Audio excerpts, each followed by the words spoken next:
Cashflow Diary Podcast, episode 107. Welcome to yet another exciting episode of the Cashflow Diary Podcast, the podcast that teaches you insider tips, tactics, and strategies for creating leverage streams of cash flow into your life. Learn from top-performing entrepreneurs, business owners, investors, and thought leaders from across the globe as they share their secrets to success.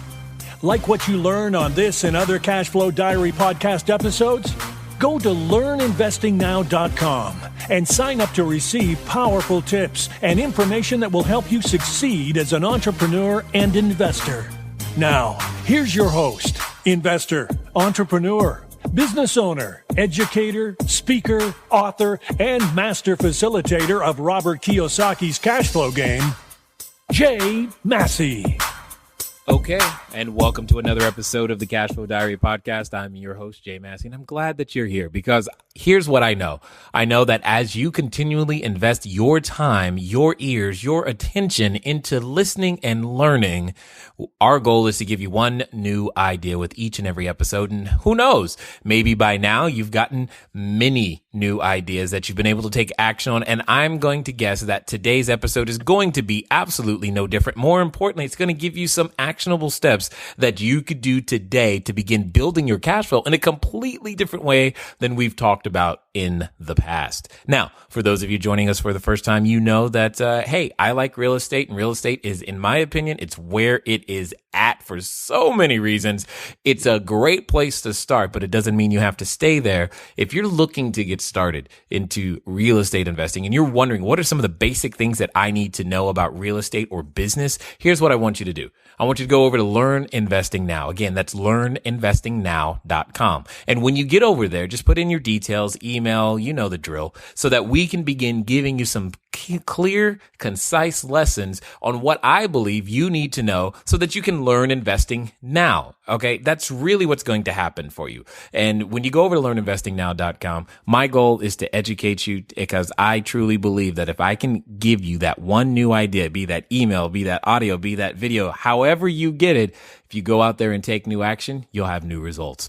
So today, we have a very special individual, in my opinion, because he does something that sometimes you may not consider as a way or a viable way of going out there to do business. But what's interesting is that we all do very similar things. So yeah, I tend to buy real estate that's existing construction, that's not functioning well. And what's interesting about this individual is that he has the ability to help connect you, not necessarily with existing construction, but an existing business. So an existing concept. You've already got proof of concept. You've already got a number of things going for you so that you are able to go in, apply your ideas, create some value, and most importantly, continue to serve an excellent customer. So have you thought about the idea of just buying a business instead of starting from scratch? Because if you're like me, I know this was one of the reasons I choose to do real estate.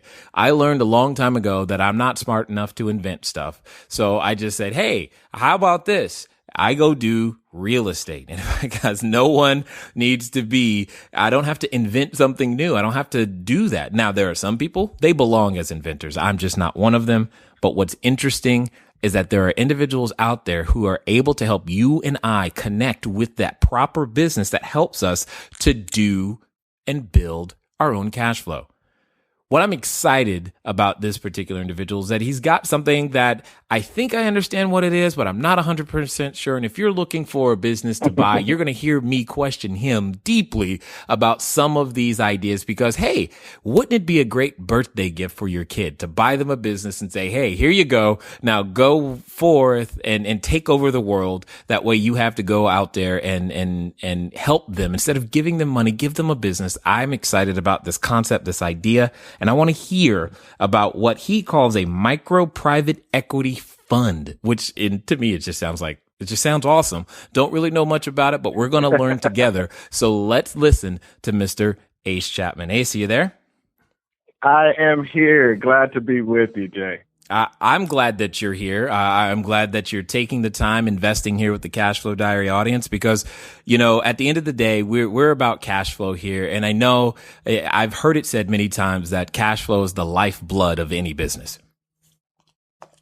Absolutely. Now, with that, though, before you've got a great name, Ace Chapman. Everybody wishes their name was Ace, by the way. Secretly, let me just get that out there. I'm sure everyone's already saying to themselves, man, why my name's not Ace? That's what I need to be. If my name was Ace, I'd be successful. The first step. Yeah, that's it. Right. That's the first step. But before, and here's what I really want to know. I look at today's entrepreneurs, and I think they're, like yesterday's superheroes. When you think of Batman and Superman and Wonder Woman and Robin and all these people that we consider to be great that now have movies and all this other stuff. Yeah. I look at today's entrepreneurs the same way. Now, each one of them have a beginning, or what they call an origin story. So what I'd love to know is, before Ace Chapman was Ace Chapman, who was Ace Chapman?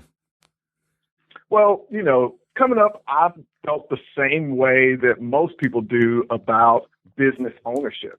And that's that in order to be an entrepreneur, you've got to start from scratch. And I love starting businesses from scratch. Actually, my very first business was I ended up selling my kindergarten school photos to people at church. So nice. my mom had given me some $20, which is just an ungodly amount of money because of the amount of candy that you can buy with $20 when you're 5 years old, and sent me to pay for my school pictures. And I took them to church, and she started giving them out, and I'm like, why are you giving these pictures out for free? We gotta sell them. And after pitching a fit, she let me try to sell them. And so my first business was selling little pictures of myself for 25 cents and 50 cents. Unfortunately, I'm not that cute anymore, so I've had to step my game up over the years. Yes, I'm like, okay, so I just scratched off one business idea for myself, because I don't think that's going to work for me either. No, I can't pull it off anymore. Not even for 25 cents. Yeah, I know, right? So what else? So how did the story develop? What continues after that? Over the years, I would from a young age, I was interested in business. And it was actually, everything transitioned in college. I went to school upstate New York, and I really was in love with the stock market and how it worked. And I was a part of the stock market simulator that allowed you to basically play money into the real stock market and see how your investment strategy would play out. And this is in the early days of the internet. I mean, like 98, 99. And so I've noticed that a lot of other people were complaining about just the servers would go down, and the owners of the company would never reply to messages. And kind of out of frustration more than anything else, I sent an email and basically said, do you guys want to sell this thing? And it turns out they were a web development firm out of Georgia.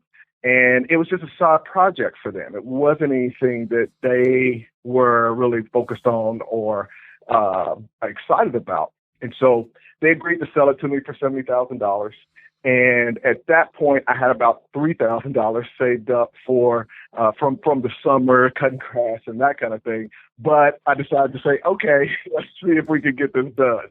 Nice. And so it kind of started from there. Especially, at that point, it would have been called an LBO, but for me, it was just, I don't have money. How can I buy this thing? So my first step was to negotiate some seller financing. Like, hey, what about if I just pay you guys over a certain period of time for 50% of this, and then I'll come up with the other 50%, which was still a long ways for a college kid to go. And I ended up finding a buddy of mine that had some savings and loved what the site's potential was. And so he put in some equity. And then for the remaining amount, I went and got a credit card. And, basically bought my very first business. Nice. Now, just so that we can back up to make sure that we have, no person left behind, so to speak, take a second and describe. I think I know what you mean, but I want to make sure that everyone knows what you mean when you say LBO. Yeah. So LBO is a leveraged buyout. And in real estate, we're really used to that. You want to go out, you want to put a small down payment and get a mortgage. In business, it's a little more complicated than that. So you have to put together different layers of financing. And the term that they use for that is basically a leverage buyout. Now, okay, excellent. Thank you. Now, one of the things that I'm thinking of, because I hear this all the time, and I'm sure you do too, to various forms, is where do you have the audacity to approach someone and, more importantly, say, yes, you only have $3,000. They're asking 70, because I know I hear it all the time. It comes in the form of, Jay, I don't have the money, so I can't write an offer for this property, but yet you didn't let what you didn't have stop you. So talk to me a little bit about that. It was a combination of three things. Number one was, hey, if I can't come up with the money, the worst that can happen is I don't buy it. They didn't ask for a deposit or anything. So that was cool. I didn't even realize that was something that they should have asked for. So I had that benefit. Number two was just I really, really wanted it. And I think that's a lot of what's in life. I mean, when you really want something, it's just, man, I really want this. I'm going to keep going until there's a wall that I just cannot break through. And saying yes in that moment was a wall that I could break through. And then the last thing was I was curious to try to pull it together, because I felt like, man, if I could get ownership of this thing, maybe this will be something that will change my life. And just figuring this out, what a great story. And I was kind of envisioning what it was going to be like once I got this thing. And so it actually made it fairly easy in that moment for me to say yes and then start hustling, trying to figure out how can I pull this deal together. Absolutely. Now, and just so that I'm clear and so that everyone else is clear, it wasn't about, and here's the mindset I hear that you managed to maintain or obtain really quickly, is you went from, it wasn't about what you had or didn't have, and it wasn't even necessarily even about your own experience in that particular industry as much as it was about, here's a problem that I see in the marketplace. Here's what this business has the ability to do. And here's how you could participate, Mr. Investor, should you choose to use your capital in this way. And then you got Mr. Visa or MasterCard to participate in the remainder of the way, and you are off and running. That's what I'm hearing. Exactly, which the Visa and MasterCard thing was actually a secret from my parents at that point. They would have killed me. But that's interesting. It absolutely was. Yeah, you said your parents would have killed you. Why is that? Oh, they would have thought it was an absolute pipe dream. Like, what are you doing? You don't know anything about running this business, while you're that's probably one of the great things about being young and not, and just being willing to take risks, not kind of walking in fear, walking kind of in bold faith. And so, they absolutely, just out of protection, I think most people have experienced that. If you're an entrepreneur with family and that kind of thing, when you talk about making bold moves, and your parents and your family and your loved ones and wife, and they just want to protect you and don't want to see you fail, don't want to see you hurt or any of that.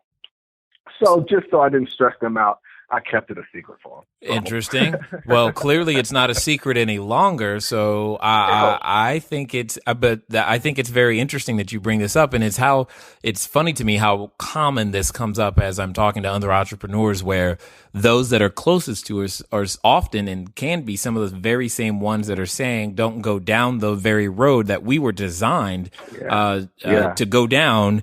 And occasionally, if we choose to listen to them, as opposed to that inner voice inside ourselves, we don't actually end up stepping into the greatness that we were born to be. So I want to know how that conversation went the day you said, hey, Mom, hey, Dad, guess what? Here's what happened. So I'll tell you about an even tougher conversation, because that's when it really came up. I actually was able to start making money with the business. It was making money at that point. And so I got the credit cards paid off. And so there wasn't any pressure for me to tell them about that. But the business ended up growing. And the other thing you got to think about at this point is the internet is new, you know? Right. So the tougher conversation was the business grew. When I bought it, it had about 10,000 members. It grew to 250,000 members in 70 countries. And it was too big for me to run from school. And I had investors that were interested in investing and kind of growing it to another level. But they basically said, we're not going to do it if you're in school. And so that was the tough conversation. Yeah. You know, I've got a full ride to a great university, Colgate University, and you know, I'm going to my parents and telling them, you know, well, I'm really thinking about leaving school, and most of their questions were just around what is this thing on the internet? Because I knew they didn't know. They knew that I was doing some stuff and I was making some money, but they didn't understand what it was. And so I'm sitting down, I'm trying to explain the business and going into these complex things, and I can tell their eyes are just glazing over. And then my dad's like, so how much money are you making from this thing? Uh-oh. And at that point, that month, we had just gotten a check at DoubleClick, which you don't even see anymore, but we had just gotten a check from DoubleClick for a little over $20,000. And I said, well, I've got a check that I just got in. It's for $20,000. He was like, is that real money? Like, or is this some kind of internet money? Oh, God. That's awesome. So he's like, well, that's not a real check. Like, you know, I'm showing him the check, and it's like, this isn't real. He's like, all right, in the morning, we're going down to the bank, and I want them to verify that this is real. And like, we walk into the bank. He gets the teller. It's like, don't deposit it yet. I want you to call and just make sure this money is real and it's going to deposit. Nice. And so the teller said, yeah. And so later that day, they said, yeah, I think you should quit and try to pursue this thing. And so they were fully behind me, which was really awesome. You know what's really funny? There's this concept that when I'm working with clients or people who are getting started for the first time, I tell them what they need is what I call the shut up check. And that's what you had. You had that check that says to the back of your conscience, that quells all doubt, that tells your friends, look, I understand that you were told, and we were all told, go to school, get good grades, go down this path, etc.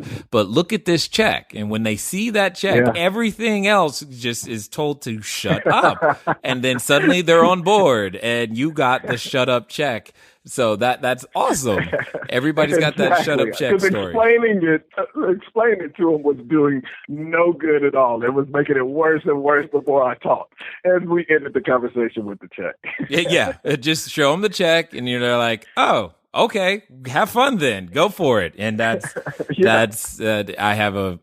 think every entrepreneur has a very, very similar story. The other thing that you said that I thought was very cool is the concept of walking in fear. I often tell people that, especially as an investor or a business owner, you're dealing with two emotions primarily. It's either fear or greed.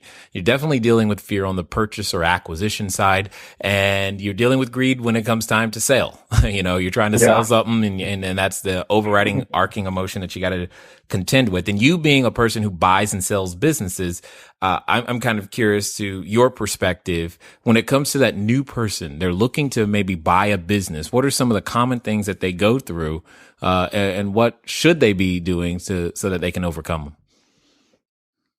Yeah, one of the things, and I thought 15 offline businesses and over 20 internet businesses at this point.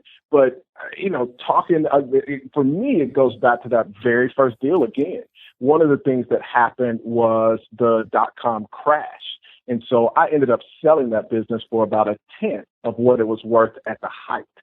And so for me, I was kind of, again, it was one of those things that was a blessing in disguise. I became very trigger happy. I lost that greed because, before that happened, I was, like, oh man, we're going to be able to sell this for so much money, and this is awesome and great and da da da. And then the crash came and I wasn't able to. And so the businesses that I bought thereafter, I became very trigger happy and probably on the opposite end of the spectrum. But as I work with clients that buy businesses really all over the country, you get a couple different types of people. You get some people that are just anxious to buy something. And so everything that looks decent at all, they're like, okay, let's buy it. All right, let's get it. And the toughest thing is kind of pulling people back. You know, the average person that looks for businesses closes on a business after going through their sixth deal in detail. And I like to tell people, you know, for me, I look at an average of 100 deals for every one that I buy. And it's similar. One of the places that I kind of built my strategy was actually from real estate. I bought a couple of Homevestor franchise units. And, you know, we grew those to buying and selling about 100 houses a year. And I realized it was actually the fourth business that I bought. And I didn't, before that point, see what I was doing as a thing. So I started to realize, wow, I can create some systems around what I was doing with businesses and apply that to buying and selling businesses the way that we're buying and selling real estate right now. So I sold those businesses and came back to the area of buying and selling businesses. So the average person comes in, they're really excited to buy a deal. After the sixth deal, they've got so much information in their head about these deals, and the human brain can only juggle so much information. And so they feel forced, like, okay, I think I like this one. And it ends up becoming a gut reaction. Like, okay, I'm just going to go with my gut, which is terrible. We don't even go in the grocery store and make decisions with our gut. We realize that that's a very bad idea, but that's the way most people buy businesses. And then on the sales side, you're absolutely right. You get people that have not really claimed all of the earnings that their business has made, and so their tax returns don't really show that they're making as much money as they really are. But then that greed comes in, and they're saying, "Oh, well, I'm really making this much, and I should make this much on the some of the business." Like, no, you actually got paid for that, for the money that you made there by not having to pay taxes on it. So you're not going to get paid twice. You chose not to pay the taxes.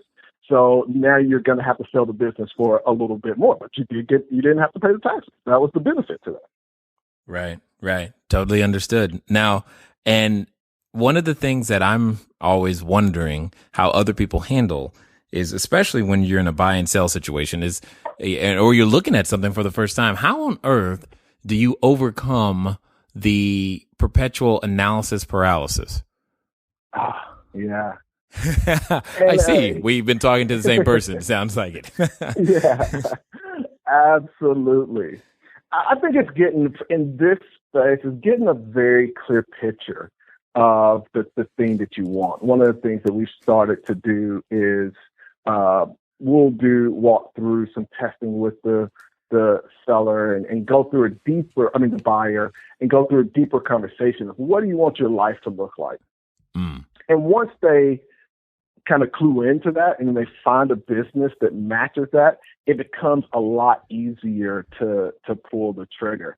But no matter what, I think some of it is definitely personality.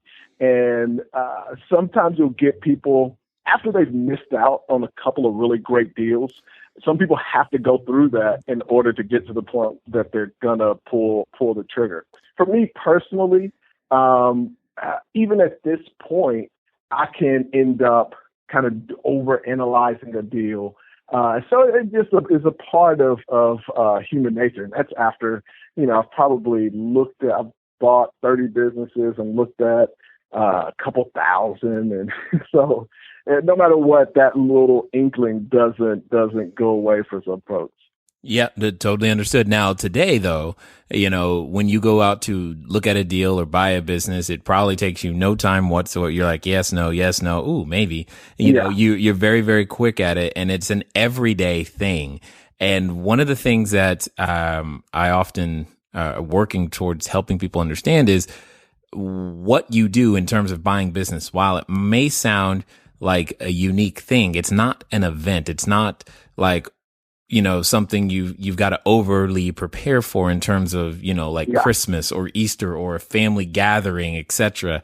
This isn't a family reunion. This is just what you do. It's what you do on a daily basis. And when you treat it that way, you can tend to remove or lessen some of the emotions that can, mess you up, to say the least. My question to you is, what do you think has been your secret into being able to remove emotions from your process to get to the point to where, you can transact and buy 30 businesses and look at thousands of deals and just go, this one's good, this one's not, but not be emotionally attached to the whole thing?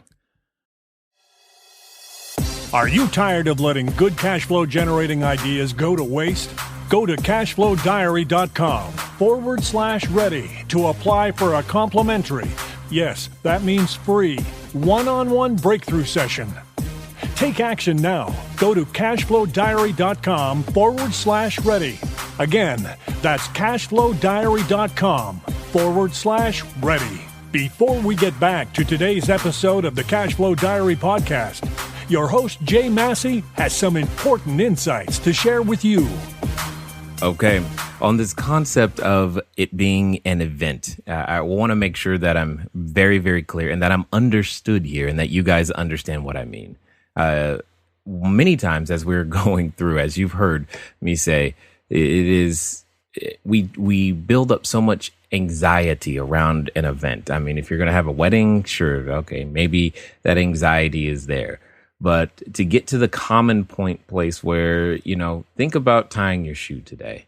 The first time you did it, sure, it was worthy of celebration. The first time, like right now, my son is potty training. The first time he does this, yes, it's celebration. But now it's, for those of you listening to me, most of you, I would say, don't celebrate going, yay, I went to the potty. That's kind of my point. And writing those offers and raising capital or talking to investors or holding a cash flow game. These are all just standard parts of things that allow your company to breathe, just in the same way that you inhale or exhale.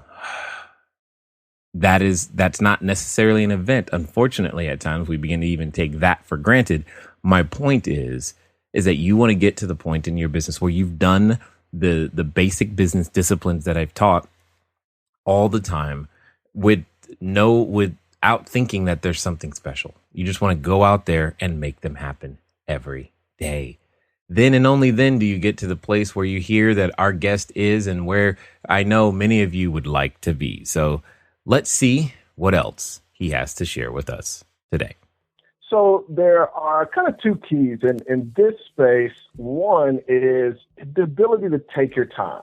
One of the things that we don't have to worry about in this space is somebody coming around and stealing a deal. So that takes a little bit of the anxiety away. I had a deal, quick story I'll tell is I had a deal I took a partner to. We're sitting down with the seller. He asked me to come to his house and talk about the offer, which I didn't really want to do, but he insisted. So we went to his house and he sat there as I told him kind of our thinking behind the offer. And then, I told him what the offer was and sat there in silence. And he kind of sat there, obviously steaming, not saying anything. And then finally says, this is just absolutely outrageous. I can't believe that you have the nerve to come in here and give me this offer. There's no way we'd ever accept anything like that, blah, blah, blah, blah, blah, blah. So we get in the car. My partner's turns to me and is like, well, we need to find another deal. There's no way we're going to get this one. I was like, well, let's give him a little while. Sure enough, about a month later, he sends his wife because he couldn't bear coming back to us. And we end up buying that deal for less than what we had originally offered. So it definitely helps just not to have pressure. The other part, though, is you have to have a system that you trust. And at the end of the day, no matter how much time you have, if you don't have a system, you'll sit there wasting time and not be able to pull the trigger and not get your capital invested in earning money. And so over the years, we've built up a pretty intense process for offline businesses. It's a 34-step kind of analysis. For internet businesses, actually 92-step analysis that we walk through to decide, okay, is this a deal that we want to pull the trigger on, or that we want to pass on. And so that makes it a lot easier to kind of trust. And we've seen over and over and been able to evolve. One of the neat things and one of the big reasons that I have started to build a network of other business buyers all over the country is because of the feedback that we get in each step of our process. So we get feedback about what's going on with certain industries that, we may not be paying attention to, but, our client in Miami is doing deals in that space. And we start to build this database of just all kinds of interesting things that brokers are trying to pull and things that are going on where in certain industries. And that has helped out a lot as well. Got it. Now, something you said that I just want to make sure I heard it right. You said for a brick and mortar offline business, you've got 34 steps, but for an online business, you have 92? Yeah. I thought online business was supposed to be simple, man. You just destroyed everybody's hope right there. They're just like, what?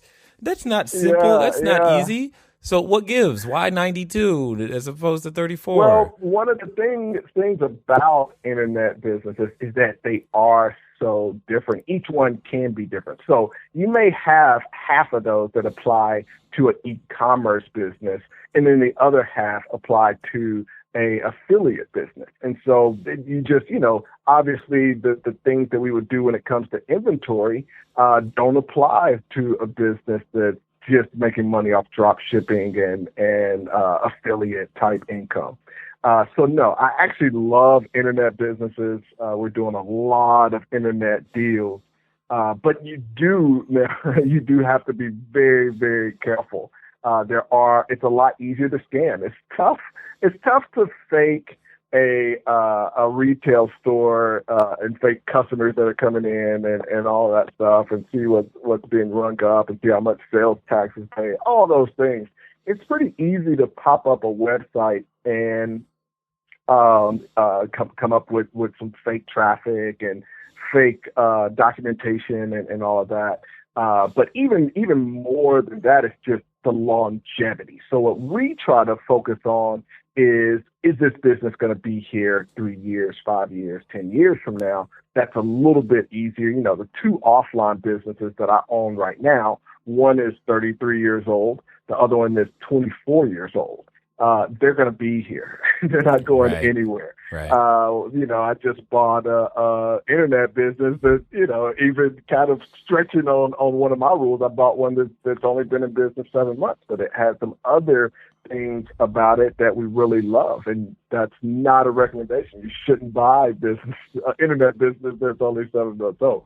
But you got a lot more to consider. You've got a lot more things to figure out to see, is this thing going to be around than when you compare it to offline businesses where it's a lot easier. Got it. So inside your 34-step process or your 92-step process, whether it's online or offline, what's the first thing you're looking at that says, ooh, this is worth considering and looking at? Actually, I'll give a few of the first things because it's a combination. The very first thing is the multiple, because that's going to tell us how much money we're going to get as a return on this thing. So even more than the price, obviously we're going to look at the price.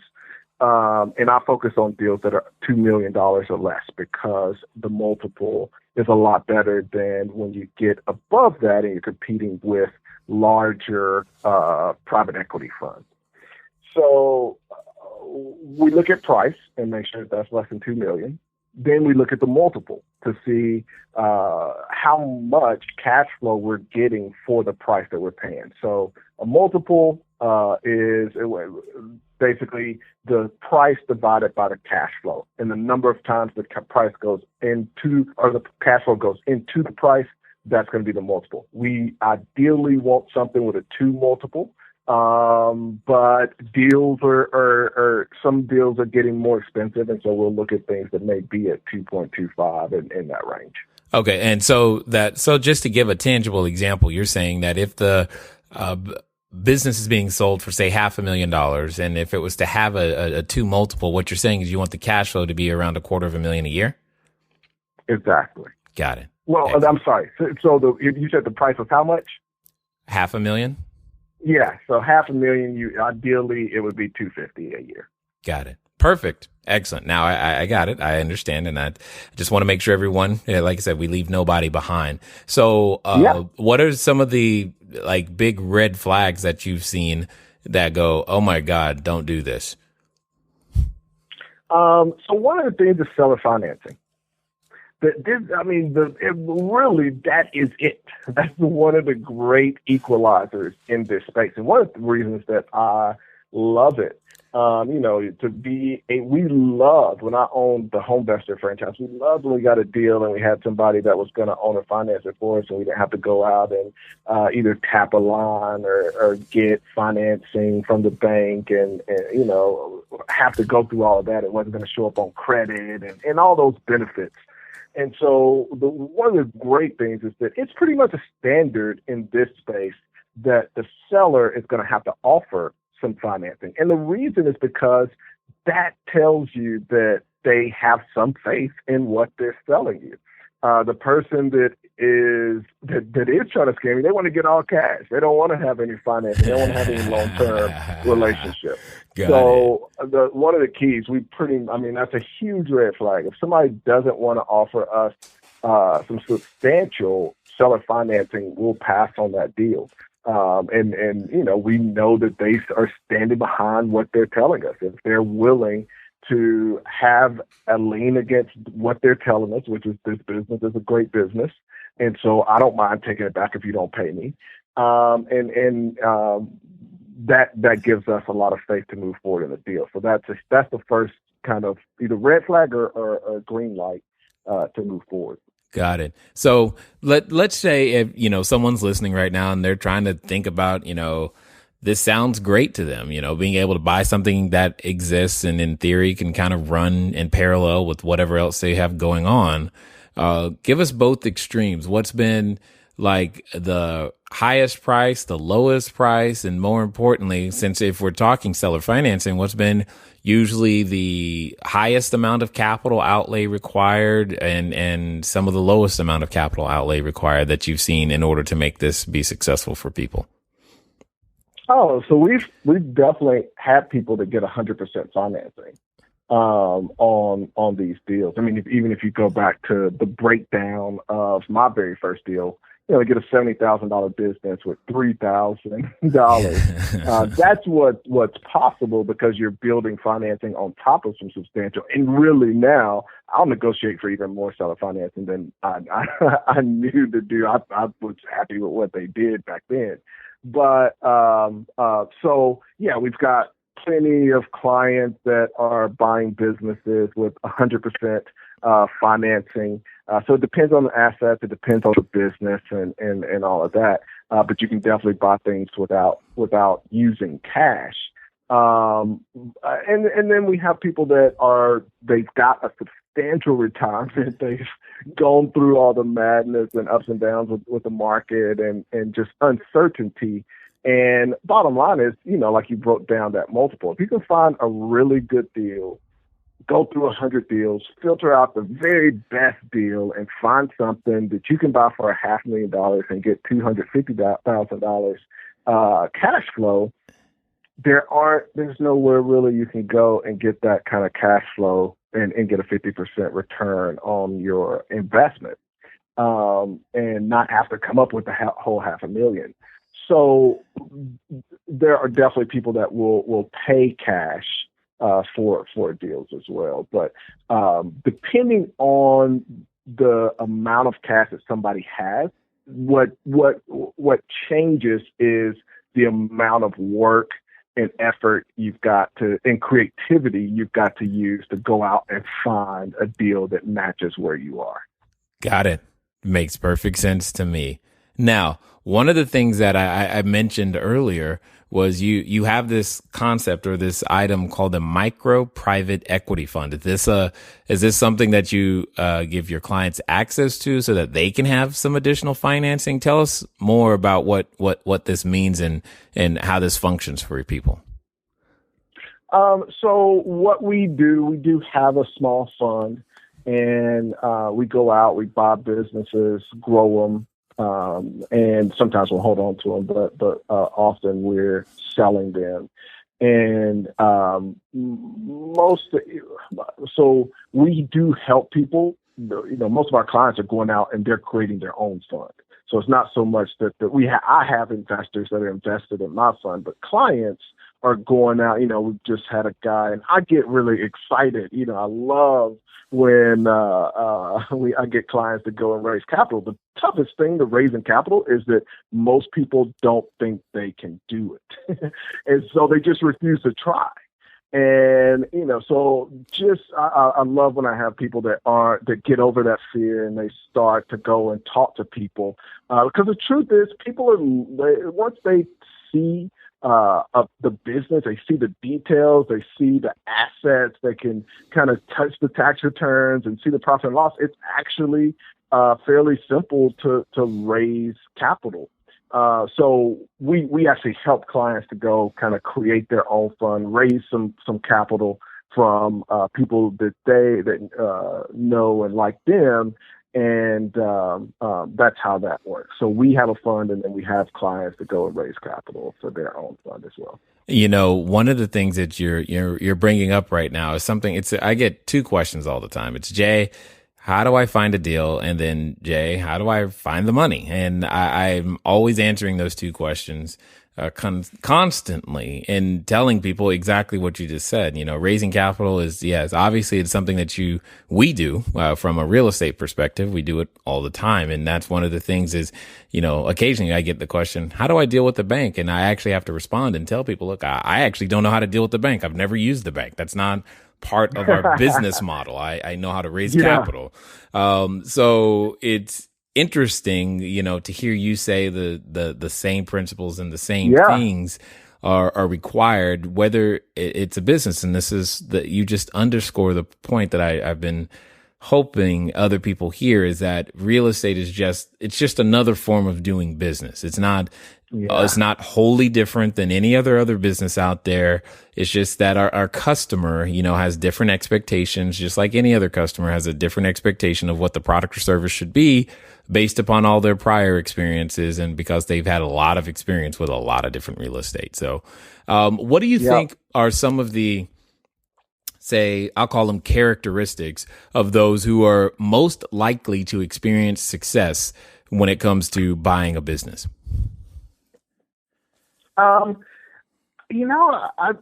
think it's because there are so many different types of businesses out there. There are businesses for the quiet accountant who doesn't want to talk to people, or the guy who wants to sit in the back and operate in operations and come up with systems and that kind of thing. And it's more about matching the person with that deal. So we had a business that we had a lady up in Pittsburgh buy. She was on maternity leave and only had a few months till she had to go back to a job that required her to travel, and was going to make her be away from her baby every week, which was just, something she did not want to deal with. And so we ended up matching her with a deal. She had a lot of, she was a consultant and had a lot of marketing experience, but we matched her with a deal that was run by some programmers that built an amazing software and had built such a great software that they just attracted people to it. They never had to do marketing because everybody in the industry they were in talked about how great their software was. So they literally had built a fairly big business, but it never done any marketing. So that was the perfect match for her and replaced her six-figure income. But for another person, it would be the guy who's the marketer and is pulling in business, but, got terrible customer service, terrible follow-up, terrible systems, and all of that. And so that it allows you to kind of match the right business to that person's personality and skill set. What's funny is that there's a concept that I call investor identity, and that you're saying the same thing just as it relates to businesses, because one of the things that I strongly believe is there's no such thing as a problem property. There's tons of problem owners, and they had different expectations going in. And, you had the money, but you bought low end property and you had high end expectations, and that's part of the problem. And because you don't know how to serve that customer the way that they hope to be served or deserve to be served, then that's why you're experiencing the frustrations with your business. And I love your approach. Because that, as I say, the alignment avoids ailments later. And you have the ability to make sure that things are going to go in the right direction for the longest period of time. Now, I know that you have a book out there, and I'm guessing that if I was to go out and pick up that book, you'd be able to walk me through a process to be able to purchase my first business. Absolutely. So the book is called The ACE Formula. And it walks through some of the deals that I've done, what we've learned from those deals, and kind of it gets that foundation of knowledge so that you can go in, talk to a seller, figure out what's going on, figure out the opportunity. One of the biggest things with businesses and what's happening in the market right now is there's 2 million baby boomers that are entrepreneurs and are business owners that are going to have to sell their business in the next 5 to 10 years.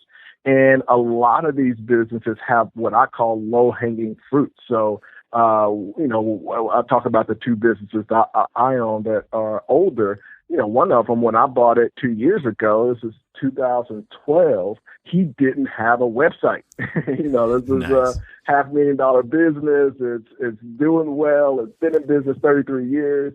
And he, didn't have a website. So he didn't have, of course, any of the other like social media or customer database of past customers or any of those simple things. So it was just really easy. And then, we had another deal that where they did have a customer database. They had a database of 14,000 past customers. And I asked them how often they emailed or contacted them in any way. And they said, well, we don't. And I was like, well, yeah. So when was the last time you did? And I was like, well, we don't. And they had never contacted them once. So you want to be able to go in, see the opportunity, and make sure that you understand what's going on in the business so that you can talk intelligently with the seller and find those hidden gems.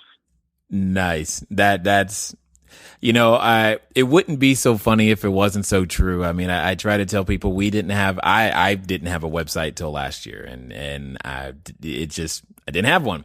So we never took the time to build any of those things. We never took the time to build a database. And I ran across this book, The Ultimate Sales Machine by Chet Holmes. And basically it talked about the fact that, at any given time, there's probably only 3% of the people that you are talking to that are actually in a position and ready to take advantage of your product and service. Which meant that 97% could become ready at some point in time down the line. But because we didn't build a database, because I didn't do those things, those were all individuals we would never ever be able to do business with, and more importantly, couldn't do multiple transactions with.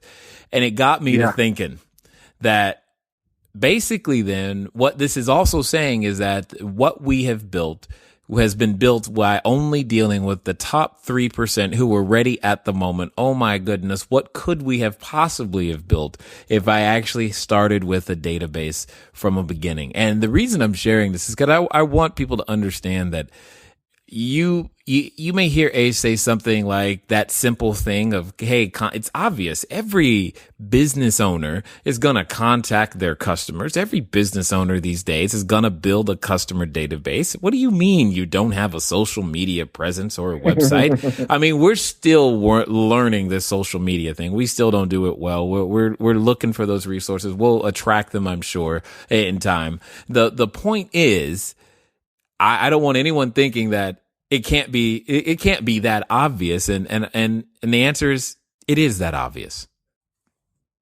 Yeah. It really is. It really is. And it shocks people all the time when they start to talk to people like, man, why doesn't he do this? And why doesn't he do that? And it seems like they would just go out and build a site, but They don't. And that's just the facts of what's out there. Indeed.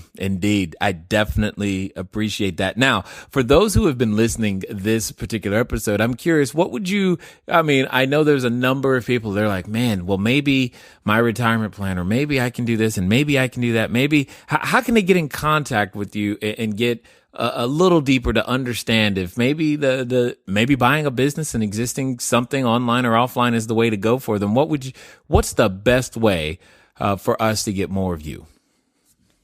Yeah, well, a few different ways. One is we have a website. It's acechapman.com. I am on Twitter, and it's @AceChapman. But feel free. I mean, when people have questions, I get a lot of emails, and I enjoy what I do. So I enjoy responding to people.